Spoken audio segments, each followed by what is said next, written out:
Major funding for this special Frontline series is provided by this station and other public television stations nationwide. Additional funding is provided by the Corporation for Public Broadcasting. Tonight, a Frontline special series of portraits of the people of the Soviet Union. This is Valera Krylov. He's 18 years old and about to go through a Soviet rite of passage. 2 years away from his family at military service. A rare look at the life of a recruit in the Soviet Army, at a journey that every young Soviet man must take. Tonight, Soldier Boy.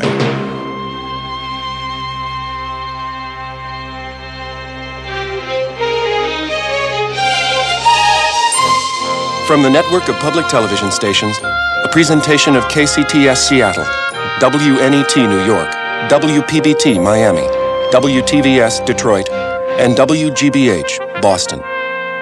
This is a special Frontline series with Judy Woodruff.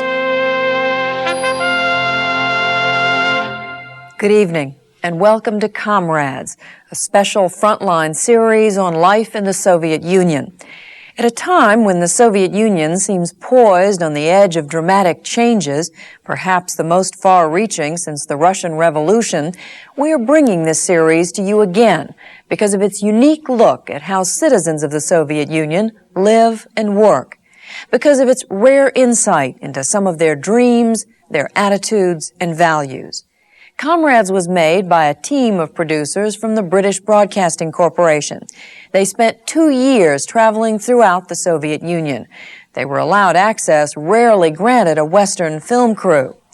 Tonight, a unique look inside a Soviet Army barracks as we follow a new young recruit through basic training in the Soviet Army.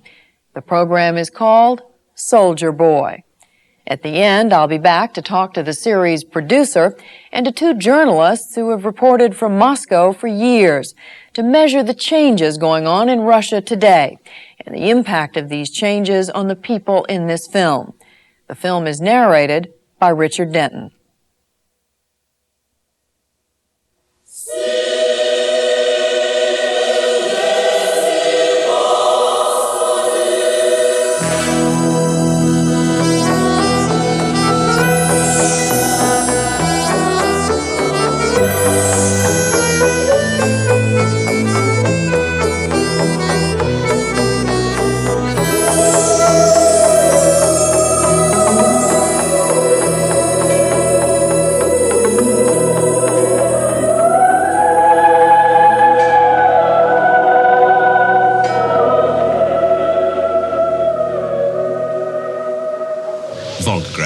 May 1984.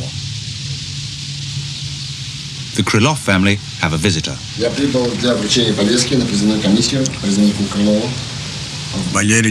Krylov, I'm here to present the draft notice to you.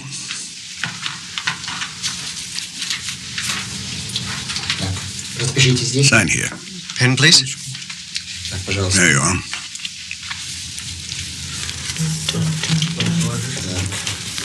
Can I write on your folder, please? Please do. You must show up at the time indicated. And don't be late.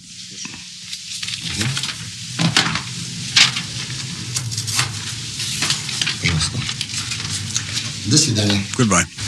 Valera Krylov is 18. Like all Soviet 18-year-olds, he's been called up to serve his country. 2 years as a conscript in the armed forces.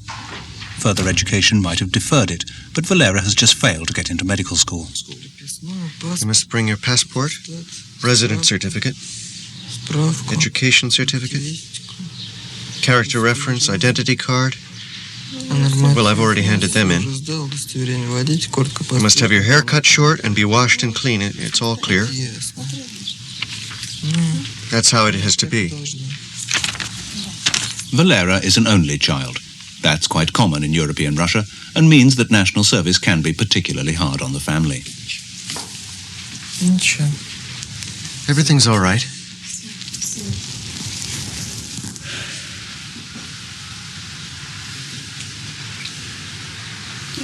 Everything's okay.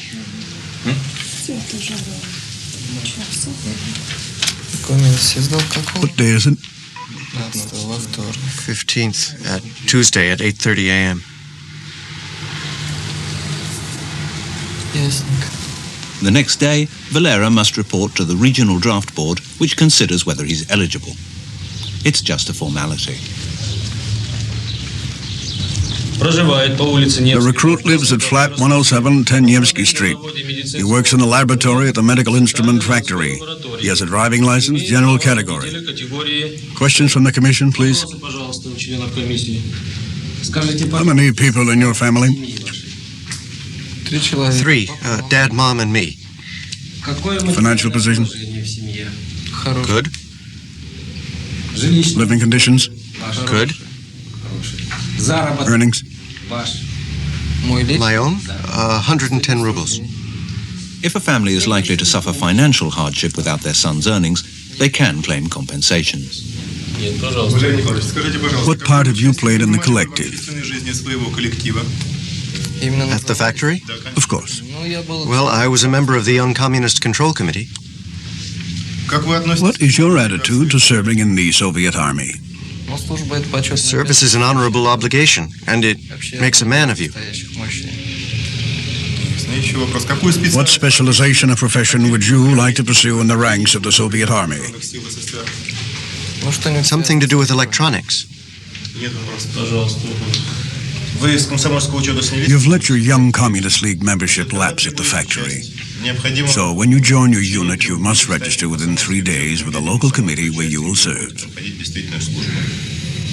I understand. Where would you like to serve? In the motorized infantry. What are the opinions of the members of the board? We propose enlistment. Comrade Krylov, on the basis of the law of military service, you are called to the ranks of the armed forces and will be assigned to the motorized infantry. Now take your papers to the central office. Next Monday, Valera will have to report to Volgograd's Central Draft Board. The family have one last weekend to share a picnic with old friends. Nikolai Krylov is a trade union official. Ludmila works in a large bookshop. They are relatively well off. They have a car, and not far from here have acquired a small plot of land where they soon hope to build themselves a wooden cottage or dacha. Army leave isn't automatic. It has to be earned. And Valera may not see his friends again for 2 years. National service doesn't come as a surprise. The Krylovs have had time to adjust their attitudes to it. It's a sacred duty, whether you want to or not. You have to serve. He knows that. He understands that. There'll be difficulties for him. But everyone goes through it. That's how it has to be.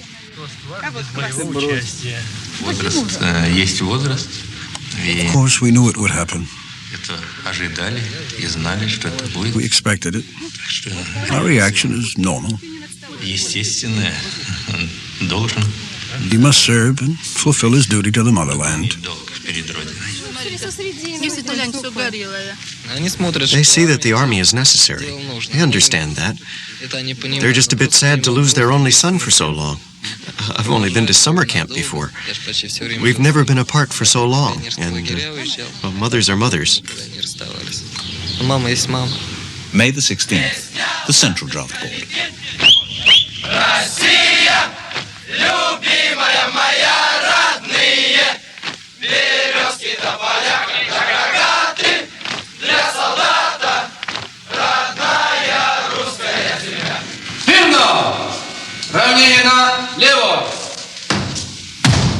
The conscripts from Valera's region report for their medical. Comrade Lieutenant Colonel, intake of recruits from Region 2319. 28 men drawn out for medical inspection. Greetings, comrade recruits.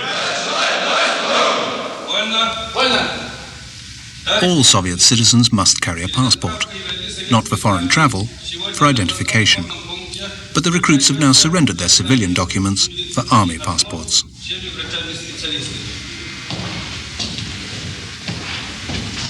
Recruit Melnikov Vladimir Viktorovich, come in.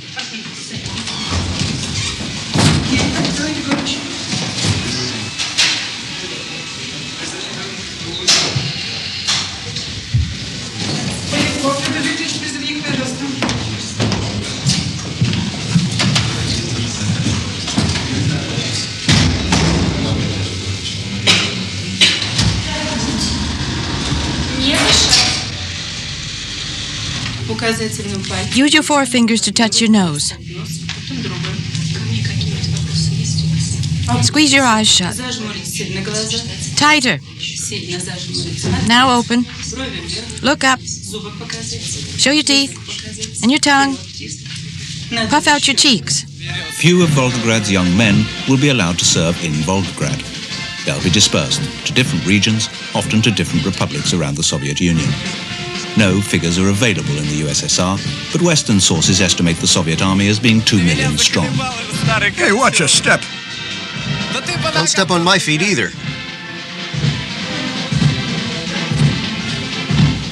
He keeps changing his feet.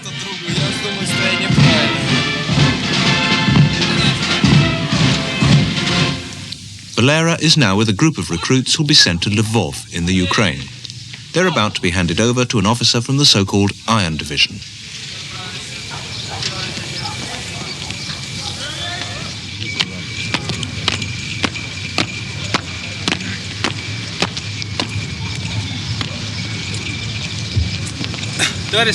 Comrade Senior Lieutenant, intake 2119. 25 men and their documents are handed over to your command.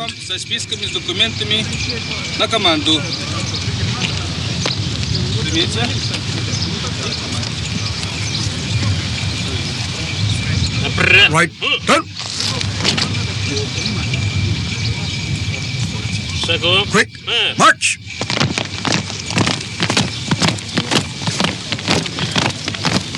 Only one more night at home, and a party to say goodbye. I report that Private Krylov has arrived.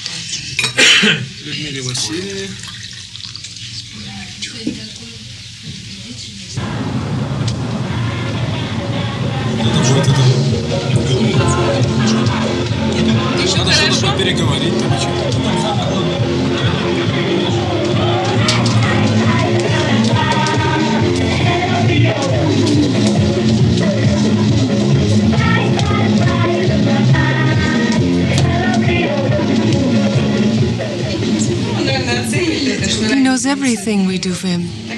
That's a mother's lot, seeing them off and welcoming them home. You can't get away from it. You have to. You know, when I saw my son off, I felt calm. Well, things were calmer then. Now everything's so tense. Everyone has to serve. It's a sacred duty. Sacred or not sacred, you just have to prepare for it. Of course, the situation at the moment is rather tense. Well, we'll meet him in 2 years' time.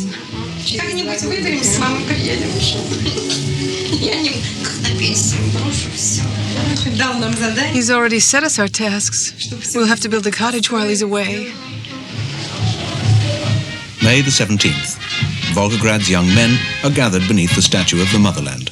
It's 150 feet high and stands there fixed solely by its own weight.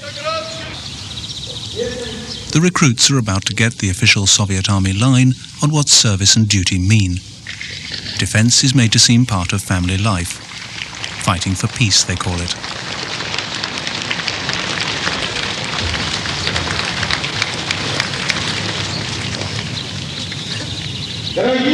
Dear comrade recruits, today your country calls you up for military service to fulfill the sacred duty of a citizen of the USSR.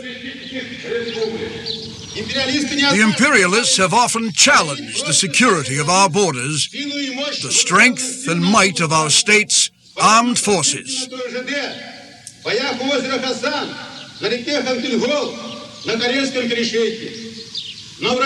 But our enemies were always and everywhere crushed.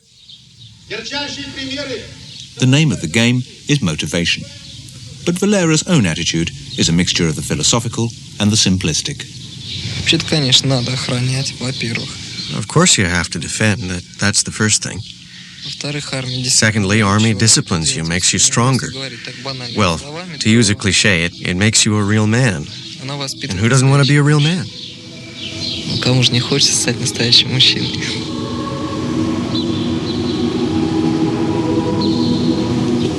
Deep in the hill beneath the statue is the eternal flame.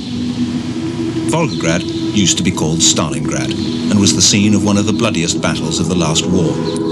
Virtually every local family, including Valera's, has a name on the list of the dead. The reminders of that suffering, whether monumental or personal, are everywhere. A last lesson for the recruits before they say goodbye.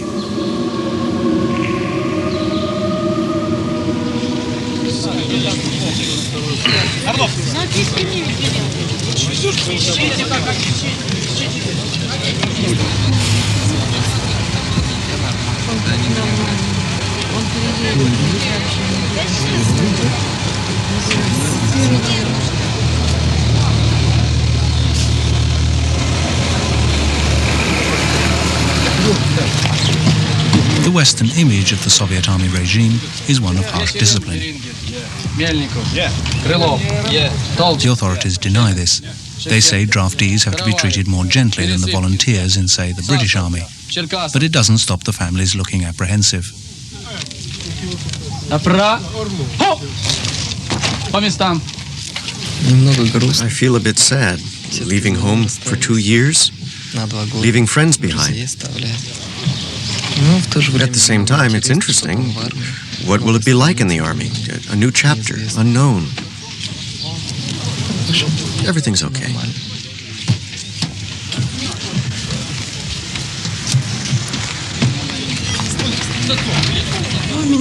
Like every mother, in my heart, I understand that he must serve. But I can't describe how I feel, parting with my only child. Let there be peace and clear skies. That's the main thing. Let him serve his time. 2 years isn't so long. Just let the world be calm.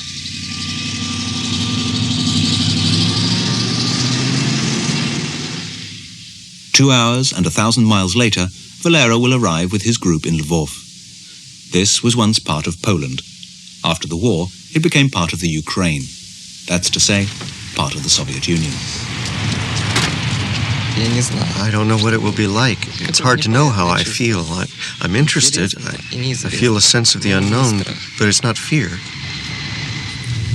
The Iron Division was one of the first divisions in the Red Army.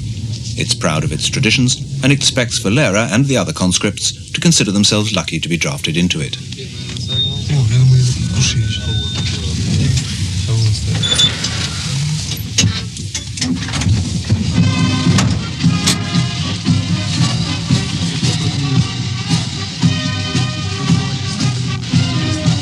The first essential of a soldier's life, uniform.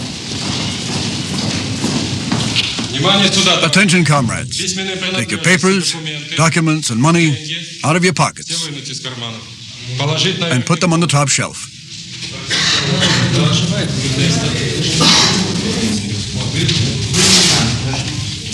Immediately after the revolution, all uniforms were redesigned on egalitarian lines, which meant, as it turned out, that you couldn't tell the officers from the men. Now they've gone back to more traditional styles. For the new recruits, however, it's not the history that counts, but the comfort. What are they, trousers? What do they feel like? Is that a pocket?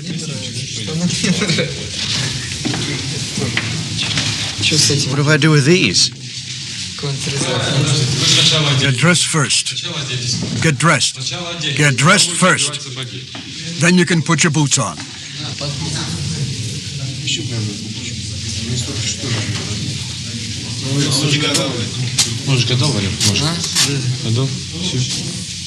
Must be a hook there somewhere. Yes, there is a little one.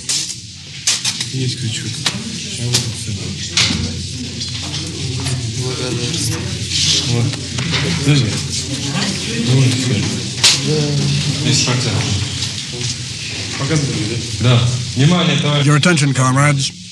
At first glance, one item appears to be missing: socks. Вот портянка. Одна. Пока одна. Показывай, запоминайте, хорошо запоминайте. Watch carefully and remember well how to do this. Ставь ногу на труп. Нога ставится... Put your foot on here, Чуть наискось. slightly to one side. Чуть наискось. To one side. Затем берется вот Then take one corner and wrap it round and under the big toe. Подворачивается под большой палец. Под подушечку большого. Under the big toe. Понятно? Затем делается... Take this corner and wrap it around the foot. Lift your foot. Вокруг ноги, подними ногу. Оборот вокруг ноги. Расправляются. Smooth out all the wrinkles. Ровненько. Все, расправили.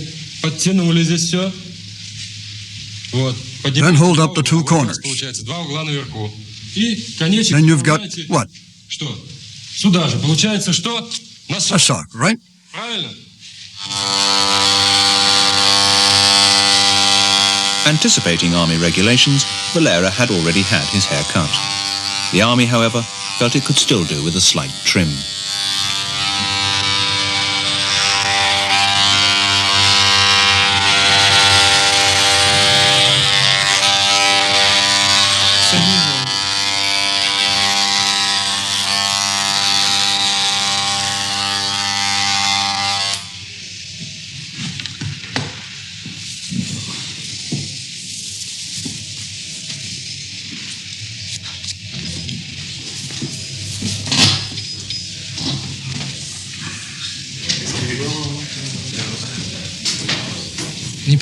I never thought about how I'd look bald. Of course, you have to do it, but I didn't recognize myself. Eventually, he'll be allowed to grow his hair again, to a length of 3/4 of an inch.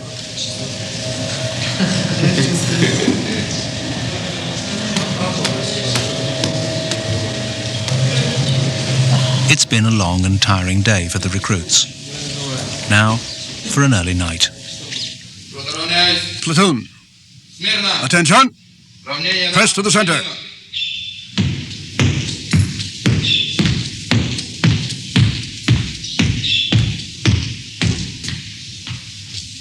Comrade Lieutenant, the platoon is ready to dismiss.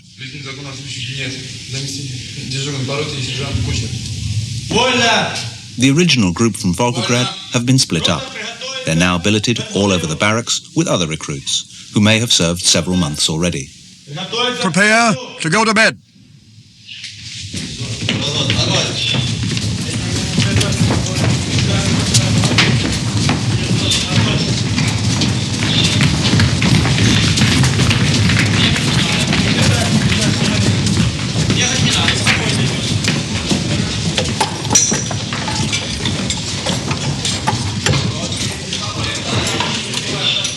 Only one boy from Volgograd remains in Valera's section, Igor. He and Valera are sticking together.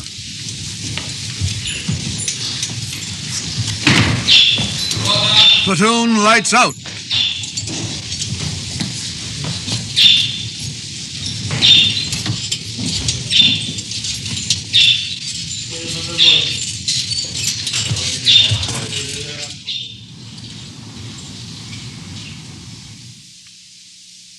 Six a.m.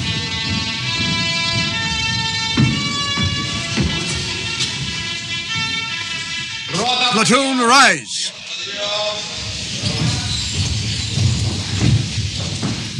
First duty of the day, early morning exercise. March!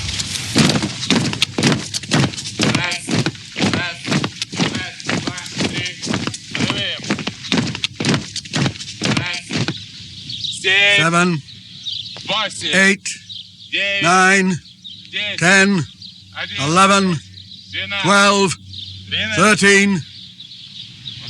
Stand up straight. Arms behind. Head back. The military's enthusiasm for cleanliness and tidiness is, it seems, the same everywhere.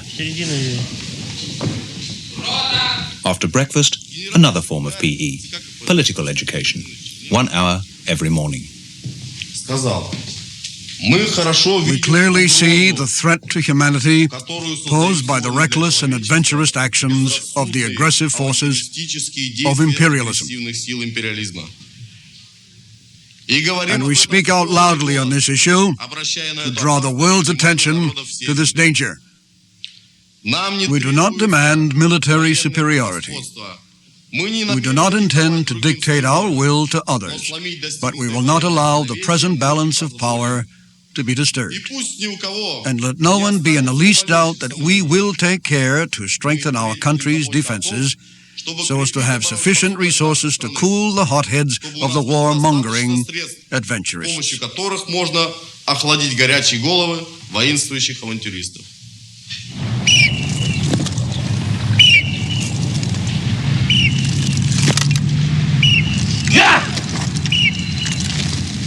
Before Valera can learn the latest ways to defend his country, he must first master the intricacies of traditional drill.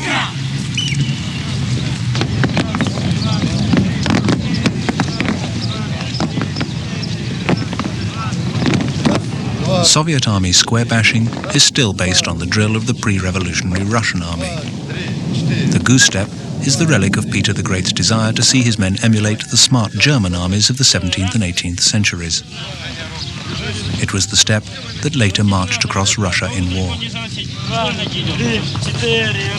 For the first 4 weeks, Valera remains a recruit. After a month's basic training, he will officially become a soldier.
Центрального комитета партии, Центрального комитета ВКСМ, Министерства обороны СССР, Главного политического управления Советской Армии. Страны своей надежный часовой, краснознаменный Прикарпатский округ.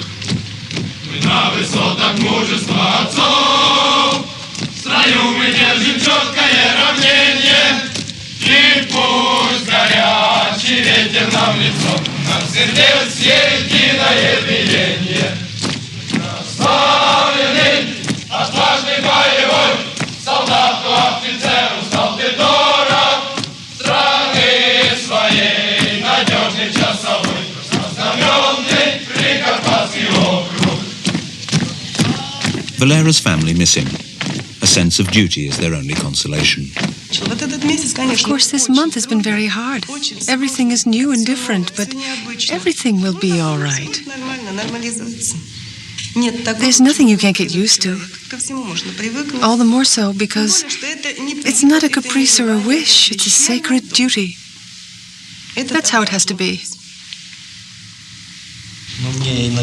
Sometimes I need a helper, like when I'm fixing or servicing the car.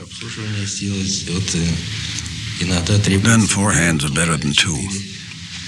Of course, everything that happens makes me think of him. Now we're working in the cottage, just the 2 of us. We would all 3 have worked on it together. Everything reminds us of him. I don't even want to go home, I feel so sad. You walk in and think, oh God, should I go home or not? Then you go home and it's empty. Usually in the evening the 3 of us would be together. Now it's just us 2. Everything reminds us of him. Valera's childhood toy can now be swapped for the real thing.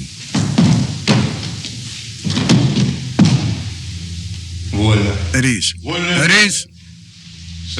Sit down. Sit down. The Kalashnikov automatic rifle is the standard weapon of the Soviet Army, of the Warsaw Pact, and of their Third World protégés, not to mention guerrilla fighters everywhere. Lenin once criticized the bayonet for being a weapon with a worker at both ends. By that token, he wouldn't approve of the Kalashnikov. It has a particularly effective bayonet, and one which, as far as Valera and Igor are concerned, is practically impossible to remove. The bayonet is meant for hand-to-hand combat and for attacking the enemy's forward line of resistance. Good. Continue, Private Krylov. The next part is... The breech cover. What is the correct name, soldiers? Who can tell them the correct name of this part? Yes? The breech casing cover. Repeat it. The breech casing cover. What is the purpose of the breech casing cover? It protects the breech and the mechanism against dirt.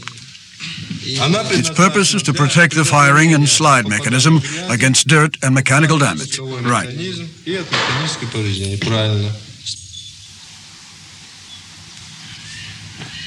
Only when they've mastered the assembling and dismantling of the rifle are the recruits given the chance to fire it.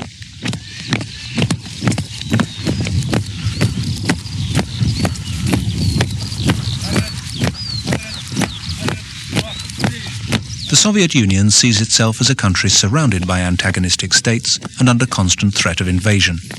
History, as they see it, gives them good reason for this belief. The recruits are told that lessons in war are solely for defense. Делай 3. Оружие перекладывается живьем в левую руку. Заряжаем магазин. Исходный рубеж, бегом! Prepare to fire! Ставить! Бегом! Цель! Переносится вверх! Огонь! Fire!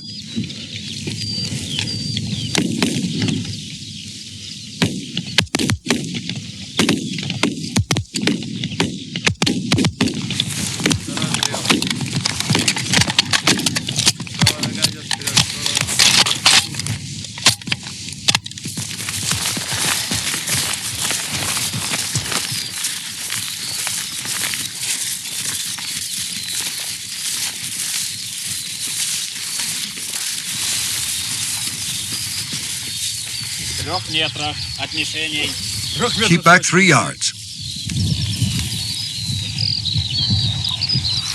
Private Shafransky. Here? Score 23. Mark. Good. Private Krylov. Here. Score 21. Mark. Good.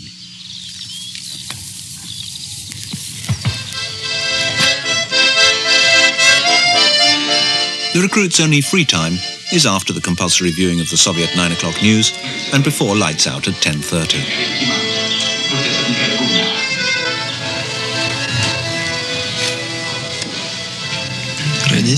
I miss my parents, my friends. Most of all, my parents. I'm their only son. We were always together. I don't feel too homesick yet. I just worry about how they're getting on without me. Of course, they're not old, but for parents, children are always little, and they worry about how I'm getting on here. But they'll be coming for the Oath of Allegiance ceremony, so we'll see each other.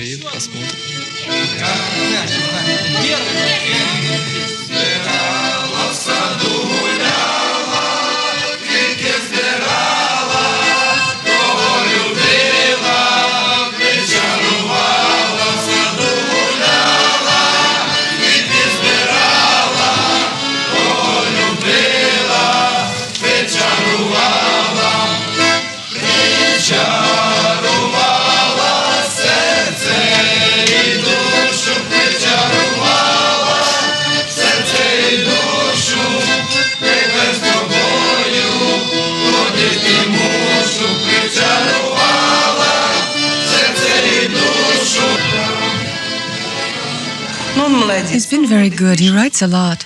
I didn't expect it. He doesn't like writing. In 3 weeks, 5 letters. The first letters were very optimistic. His mood was good. But in the last 2, he seems a bit homesick, missing home, missing us, missing his friends. He's being disciplined. Without doubt, after the army, a young man has grown up.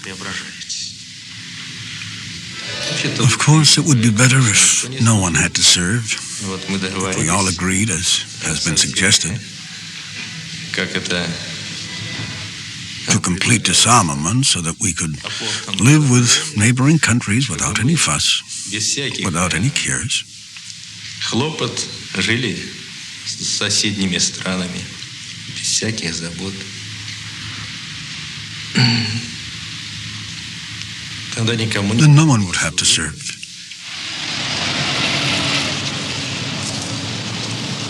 On Sundays, those Iron Division soldiers lucky enough to have local families receive visitors.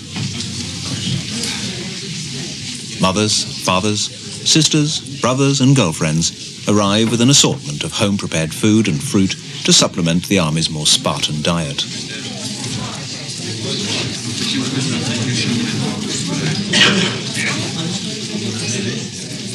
But this Sunday, June the 17th, is different. After 4 weeks basic training, the recruits are on parade. Valera's parents have made the long journey from Volgograd to see their son take the oath of allegiance. I have more confidence now. Better health and strength. I feel a little like a soldier. My bearing has improved. Well, I think so.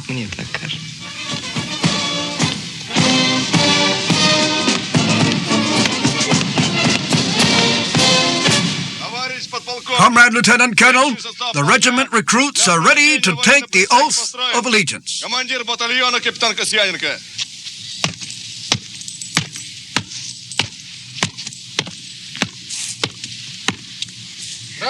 Greetings, comrades.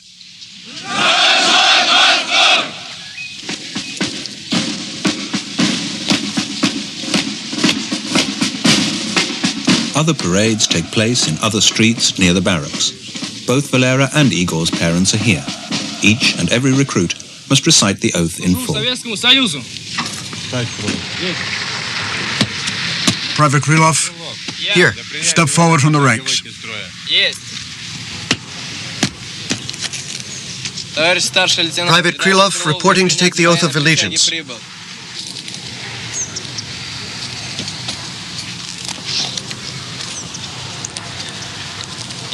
I, a citizen of the Union of Soviet Socialist Republics, on entering the ranks of the armed forces, solemnly swear to be honorable, brave, disciplined, and watchful, firmly to guard military and state secrets, to observe the Soviet Constitution and Soviet law, to obey the commands of my leaders without question. I swear to study the art of war conscientiously and to protect all military and national property, and to my last breath be faithful to my people, my Soviet homeland, my Soviet government. I am always ready to come to the defense of my homeland, the Union of Soviet Socialist Republics. And as a member of the armed forces of the USSR, manfully, skillfully, with dignity and honor, to defend it, sparing neither my blood nor my life to achieve victory. If I should break this solemn oath, may I suffer the implacable punishment of Soviet law and the hatred and scorn of all the Soviet people.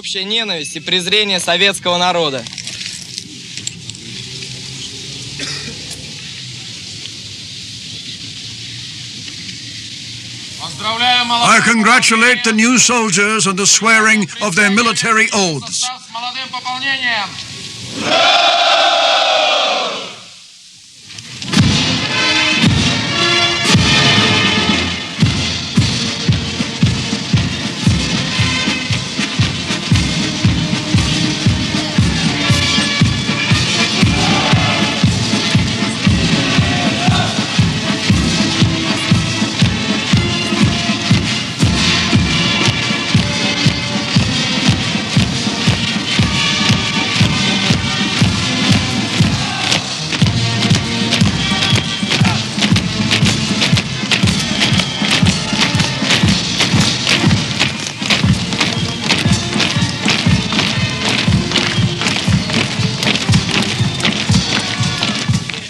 After the parade, the parents are allowed to visit the barracks, and the new soldiers will have the rest of the day off.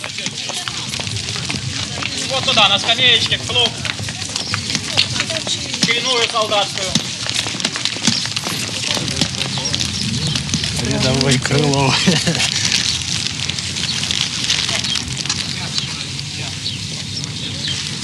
Congratulations, my little one.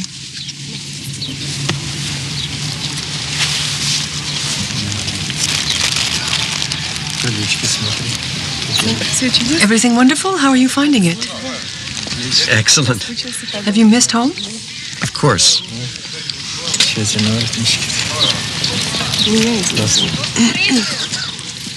Where shall we go then? Is there a cafe here? The commander told us it's nearby, isn't it?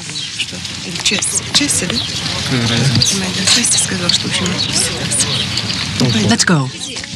Valera, where's Igor? He's putting away his rifle. You did it quickly. Congratulations.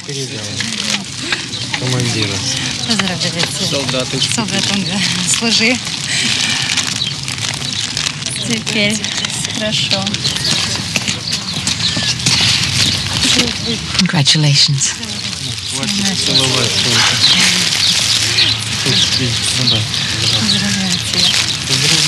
Congratulations. Thank you. Ну, пойдемте. Поздравляю, Игорь.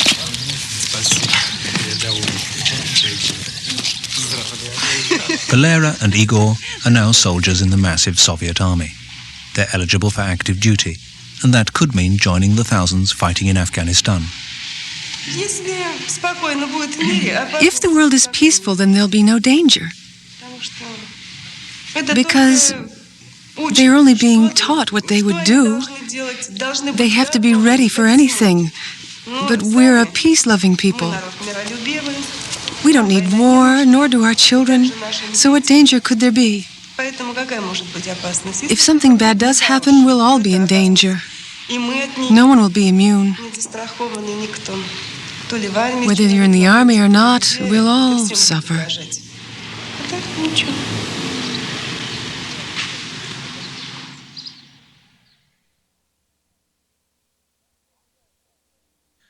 That was Soldier Boy.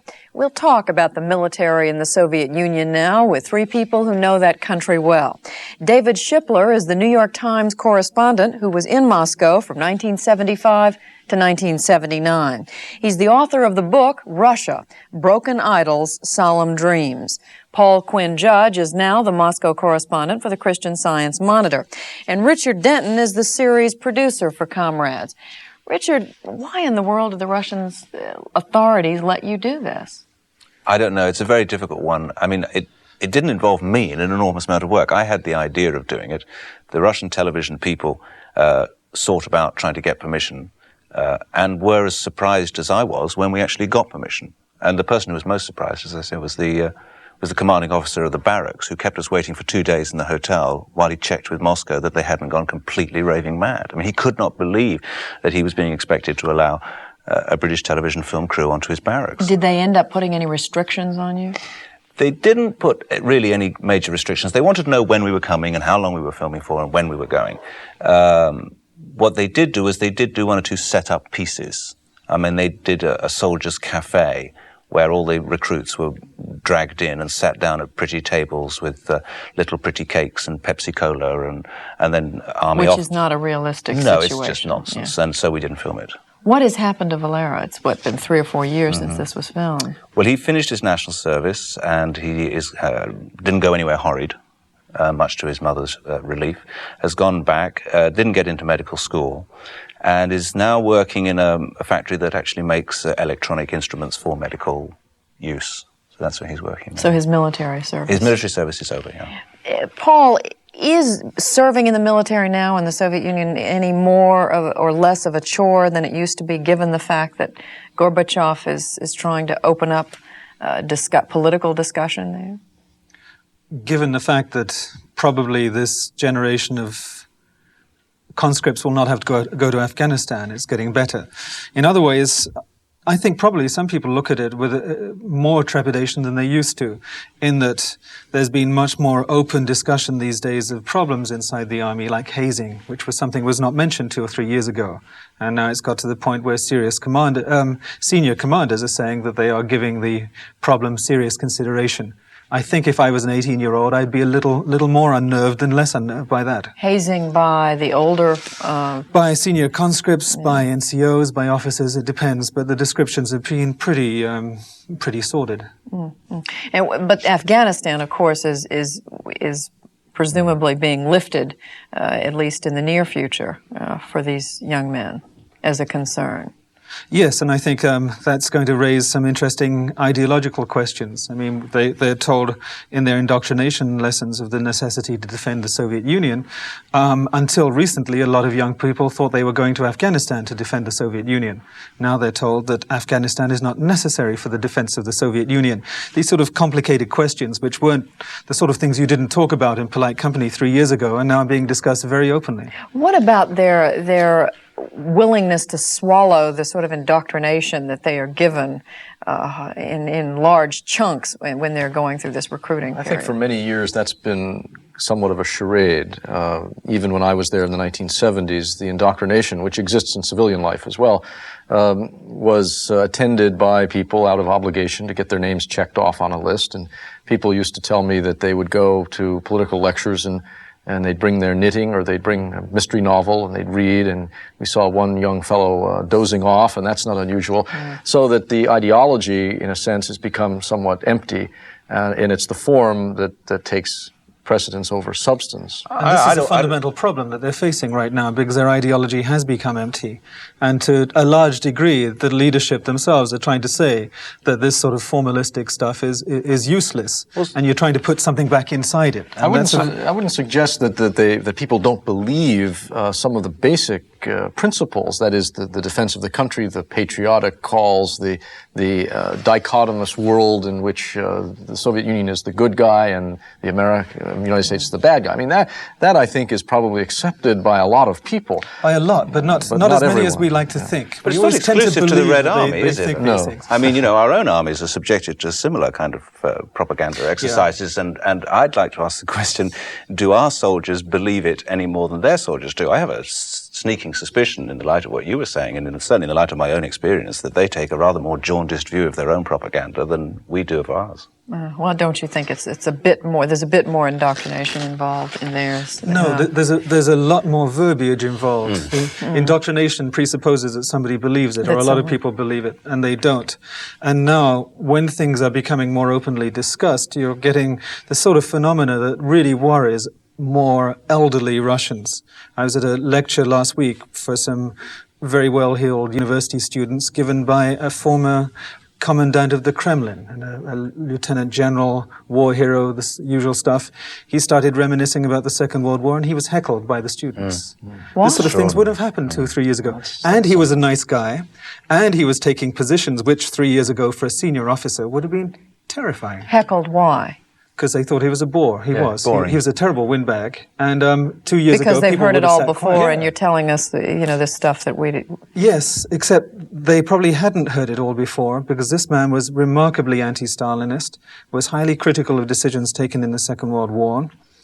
He was puncturing a lot of balloons, but still he was boring, and he was in full uniform, and these students were fed up with having an elderly man in uniform telling them what to believe. That's interesting, because when you go to a place such as Volgograd, used to be Stalingrad, and you look at the monuments, you can't help but be impressed by the religious overtones that are attached to the war and the memory of the war. There's one statue in Volgograd, I remember, of, I think, Mother Russia cradling a dying soldier, and it could be a Pietà. It could be in a cathedral. It is a Pietà, It is actually, a Pietà. of course. So for this kind of event to take place that Paul describes represents a sea change in attitudes. Does that translate, though, into a concern, a belief that there's just too much emphasis on the military in the Soviet Union and we ought to be cutting back? And do people make that connection, the connection presumably that they've made it at some levels at the very top, that we need to spend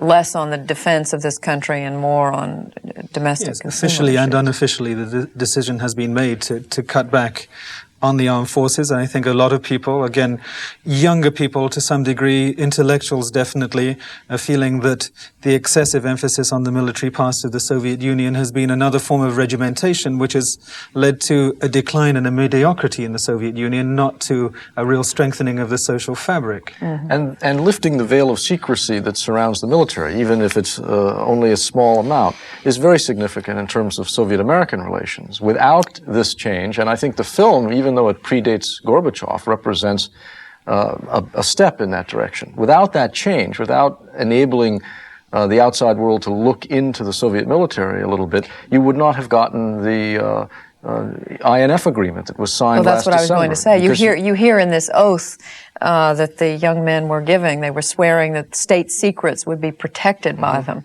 And yet you find this, as you say, sea change with the... You need verification to check on the compliance to nuclear arms treaties. And therefore, the kind of verification the Soviets have permitted is really quite remarkable given their history of almost paranoia. The fact that foreigners would be allowed to come on site and quite look a few at American officers, right? The thing I'd be interested, though, and Paul would probably know most about this, is that, I mean, classically one has always felt that the three power bases in the Soviet Union are the party, the KGB, and the army.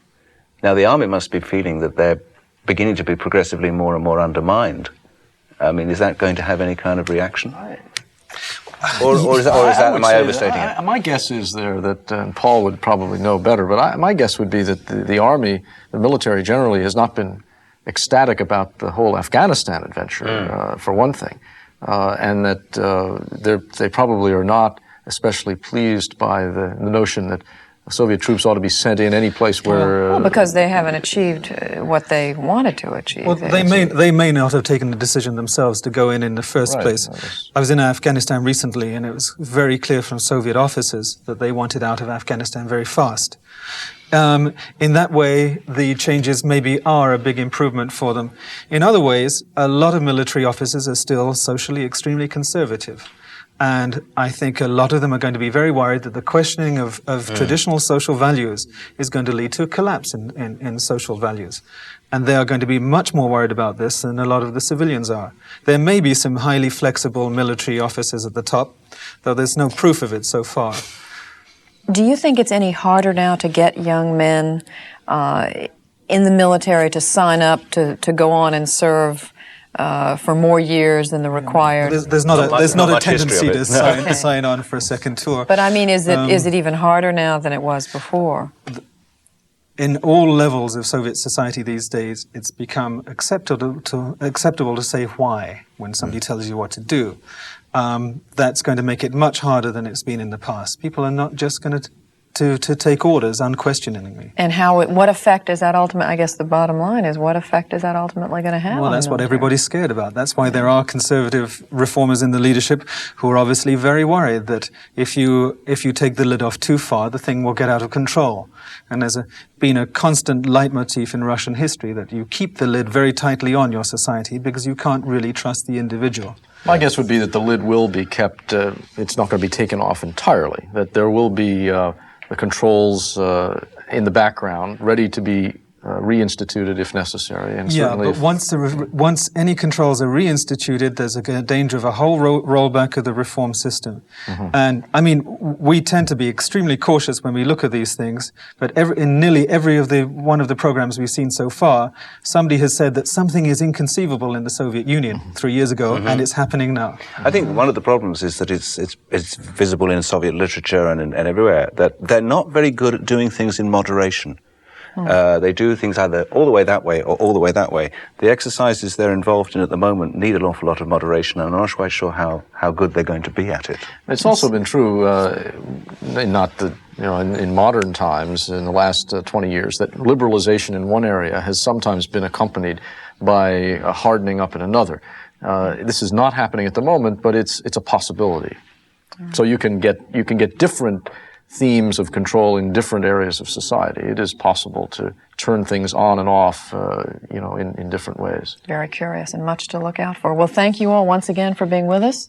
Richard Denton, Paul Quinn Judge, David Shipler. Thank all of you. For Frontline, I'm Judy Woodruff. Thank you for being with us. Good night.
Frontline is produced for the documentary consortium by WGBH Boston, which is solely responsible for its content. Major funding for this special Frontline series was provided by this station and other public television stations nationwide. Additional funding was provided by the Corporation for Public Broadcasting. For a transcript of this program, please write to Frontline, Box 322, Boston, Massachusetts, 02134.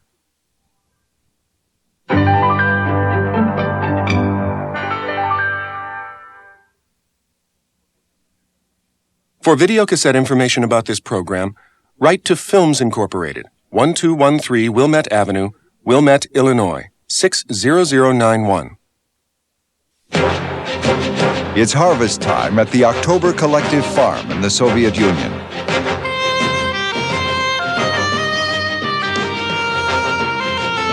These people support the collective, and it supports them. They work for the state and for themselves, for profit as well as politics. Watch October Harvest next time on Comrades, a Frontline special series.